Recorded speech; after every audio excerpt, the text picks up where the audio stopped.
In this episode, we move into a part of risk assessment that helps explain why the same kinds of problems keep returning in organizations even after teams believe they have already addressed them once. By the time a learner reaches this point in the Certified in Risk and Information Systems Control (CRISC) path, it should be clear that identifying a risk event is only the beginning, because good risk management also asks what weakness made that event possible and what control gap allowed it to continue or grow. That is where vulnerability and control deficiency analysis becomes so useful. It gives structure to the work of looking beneath the obvious symptom and asking what is actually weak in the environment, the process, the design, the oversight, or the human behavior around the issue. When that deeper analysis is skipped, organizations often patch the surface, declare success, and then act surprised when a similar event happens again in a slightly different form. Learning to analyze vulnerabilities and control deficiencies carefully is therefore one of the best ways to move from reactive security behavior toward disciplined risk management that reduces repeat failure over time. Before we continue, a quick note. This audio course is a companion to our course companion books. The first book is about the exam and provides detailed information on how to pass it best. The second book is a Kindle-only ebook that contains 1,000 flashcards that can be used on your mobile device or Kindle. Check them both out at cyberauthor.me in the Bare Metal Study Guide series. A helpful place to start is by separating three related ideas that beginners often blend together. A vulnerability is a weakness that can be exploited or triggered, such as outdated software, poor access restrictions, weak validation, or an exposed administrative path that should have been better protected. A control deficiency is a weakness in the safeguards, oversight, or process that should reduce risk, such as missing reviews, ineffective approvals, inconsistent monitoring, or a backup process that exists on paper but does not work when needed. Root cause analysis, RCA, is the effort to understand why those weaknesses exist in the first place and why they were not prevented, detected, or corrected earlier. These concepts are connected, but they are not identical. A vulnerability may exist because a control deficiency allowed it to remain unaddressed, and both may trace back to a deeper root cause such as unclear ownership, poor design standards, underfunded maintenance, rushed implementation, or weak governance. The more clearly you distinguish these layers, the better your analysis becomes. This topic matters because organizations often spend more energy fixing visible symptoms than understanding why the symptoms appeared. If a team responds to an incident by removing a bad file, resetting a password, or restoring service, that may be necessary in the moment, but it does not automatically address the condition that made the event possible. A vulnerability and control deficiency analysis asks more disciplined questions. What weakness was present before the event occurred? What safeguard failed to stop it? And what broader condition allowed that safeguard to be weak or absent? That line of thinking is important because risk management is not only about recovering from specific incidents. It is also about reducing the chance that the same kind of harm will appear again in another system, another department, or another business process. When teams focus only on the immediate repair, they may feel productive while still leaving the organization exposed to repetition. Deeper analysis helps shift the conversation from what went wrong this time to what must change so the pattern becomes less likely across the environment. Vulnerabilities can appear in many forms, and one of the most useful lessons for beginners is that they are not limited to obvious technical flaws. Some vulnerabilities are technical, such as unpatched systems, insecure interfaces, weak authentication settings, exposed services, or misconfigured cloud storage. Others are procedural, such as poor handoffs during change activity, weak vendor onboarding, or lack of review over sensitive data handling. Some are human, including weak awareness, excessive trust, rushed work under pressure, or over-reliance on a few experienced employees who carry critical knowledge in their heads instead of in shared process. Still others are structural, such as fragile dependencies, unsupported systems, or architecture choices that make recovery difficult when something fails. A mature organization understands that a vulnerability is any meaningful weakness that could contribute to harm, not only something that appears in a scanner report. This broader view matters because many serious business disruptions begin with ordinary weaknesses in process, oversight, or dependency management rather than with a dramatic technical exploit that was previously unknown. Control deficiencies also require careful thinking because many learners assume that if a control exists, then it must be doing its job. In reality, a control can be present and still be deficient in several ways. It may be poorly designed, which means the control was never capable of addressing the risk effectively even if people followed it exactly as written. It may be poorly operated, which means the design is sound but the control is not being performed consistently, thoroughly, or at the right time. It may be incomplete, which means it covers part of the exposure but leaves important paths to harm untouched. It may also be outdated, which means changes in technology, business process, staffing, or threat conditions have reduced its usefulness over time. A review that happens once a year may no longer be enough in an environment where critical change occurs every week. Control deficiency analysis, therefore, is not a simple yes or no exercise. It asks whether the control exists, whether it is appropriate, whether it is working in practice, and whether it still fits the current business reality. One of the most valuable parts of this topic is learning how our CA helps move the organization away from shallow explanations. A shallow explanation says an employee clicked a bad link, a vendor failed, a system was unpatched, or a report was missed. Those facts may be true, but they usually describe the immediate event rather than the deeper reason the environment was vulnerable. Our CA asks why the employee was in a position to make that mistake, why the vendor weakness was not recognized sooner, why the patching process was incomplete, or why the reporting gap was not detected earlier by management. That does not mean our CA is a search for a single magical answer, because serious issues often grow from several conditions acting together. It also does not mean the exercise is about blame.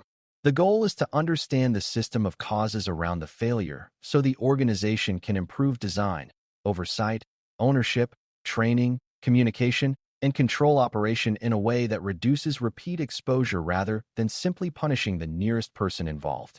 A practical example helps make the difference between symptom, vulnerability, control deficiency, and root cause much easier to hear.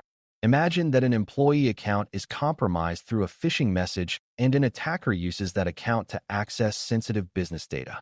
The visible symptom is the unauthorized access, and the immediate response may include resetting credentials, isolating sessions, and reviewing what the attacker touched. The vulnerability might include weak authentication, excessive user privileges, or poor email filtering that allowed the message through. The control deficiency might be that account review was infrequent, awareness training was generic and outdated, or logging was too limited to detect unusual behavior quickly.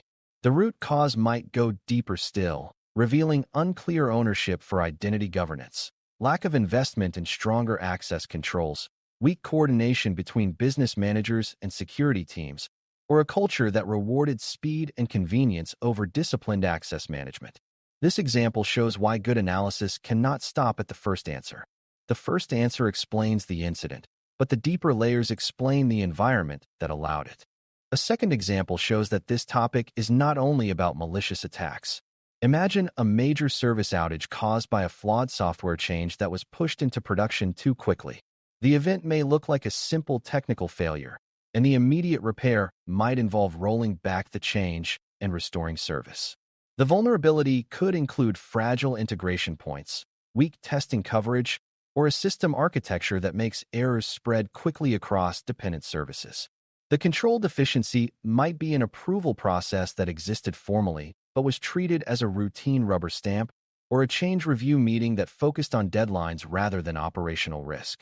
The root cause might be chronic understaffing, unclear release ownership, unrealistic delivery pressure from leadership, or poor communication between development, operations, and business teams.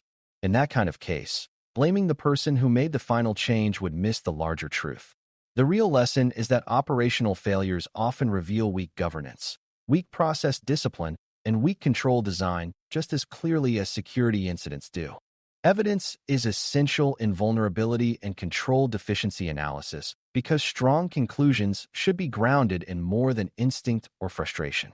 Analysts may look at incident records, vulnerability findings, audit reports, exception logs, architecture reviews, process documents, training records, vendor assessments, service metrics, and interviews with people who actually perform the work. Each source contributes something different. A technical scan may reveal where weaknesses exist, but it may say very little about why the weakness has persisted for months. An interview may reveal that ownership is unclear, but it may not show how widely the problem exists across systems. An audit report may identify control failure, while operational metrics may reveal that the failure is recurring during high-pressure periods when teams bypass normal review. Good analysis pulls these strands together and looks for patterns rather than grabbing the first convenient explanation. That matters because the easiest answer is not always the truest one, and a weak diagnosis leads directly to weak treatment.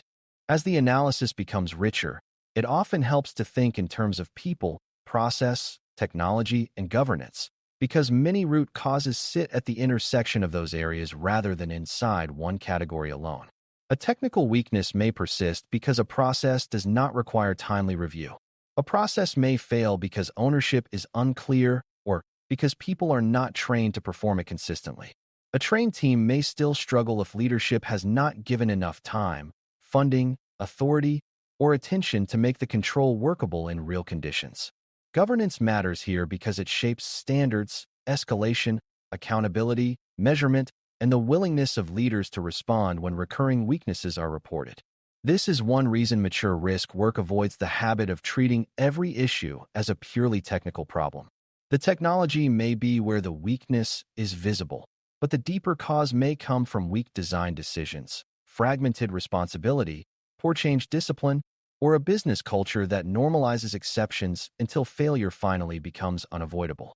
Business context also matters, because the same vulnerability or control deficiency does not create the same level of concern in every environment. An outdated internal tool with limited exposure may deserve attention, but its risk profile is very different from a similar weakness in a payment system, clinical platform, identity service, or customer portal that supports core business activity. Strong analysis therefore asks not only what is weak, but where the weakness sits, what depends on it, how often it is used, what data it touches, and what consequences would follow if it failed or were exploited. This helps the organization focus effort intelligently instead of treating every finding as equally urgent. It also helps explain why some deficiencies deserve management escalation even when the technical flaw itself looks small on paper. A missing review step or a weak configuration setting may seem minor until someone connects it to a critical business process, a legal obligation, or a dependency that creates the potential for broad downstream harm. Context turns weakness into meaningful risk. Another important outcome of this work is that it improves the quality of remediation. When the diagnosis is shallow, the response is usually shallow as well. Teams patch a system, rewrite a procedure, hold one extra meeting, or send a reminder email, and then assume the issue is closed. When the root causes are better understood, remediation becomes more proportional and more durable. The organization may decide it needs clearer ownership, stronger change gates, better segmentation, improved monitoring, revised training, vendor contract updates, or leadership attention to repeated exceptions that have been tolerated for too long. Some fixes may still be technical, but others may involve governance, staffing, process redesign, or better alignment between control expectations and operational reality. This is why vulnerability and control deficiency analysis is so valuable in CRISC thinking. It helps risk treatment become more thoughtful because it is tied to the underlying pattern of weakness rather than only to the visible outcome that happened to trigger concern this time. There are also several common mistakes that can weaken this kind of analysis if they go unchallenged. One common mistake is stopping at the first plausible explanation because it sounds reasonable and allows the team to move on quickly. Another is turning the exercise into a blame assignment process, which encourages defensiveness and usually drives useful information underground. Some organizations also assume that every incident has a single root cause, when the reality is often a cluster of contributing causes that reinforced one another. Others focus so heavily on technical detail that they ignore process, governance, funding, or human behavior, even when those factors are clearly part of the pattern. Another mistake is failing to check whether the same deficiency appears in more than one place. If the same kind of weak review, poor logging, or unclear ownership keeps appearing across departments, The organization may be facing a systemic issue rather than a local one. Good analysis stays curious long enough to test those possibilities before settling on an answer. By the end of this discussion, the main lesson should be clear that vulnerability and control deficiency analysis is not just about finding flaws. It is about understanding how weaknesses, failed safeguards, and deeper organizational causes combine to create real exposure for the business. Vulnerabilities tell you where the environment is weak. Control deficiencies tell you where protective measures are missing or ineffective, and our CA helps explain why those conditions were allowed to exist and persist. When this work is done well, organizations gain more than a list of defects. They gain a clearer picture of what must change in technology, process, oversight, ownership, and culture so that repeat failures become less likely over time. That is why this topic matters so much in Domain 2. It teaches you to look beneath the surface, connect evidence to business context, and build the kind of disciplined understanding that leads to stronger risk assessment, stronger treatment decisions, and a more resilient organization overall. Thanks for listening. For more audio courses, daily newsletters, and more, please visit baremetalcyber.com.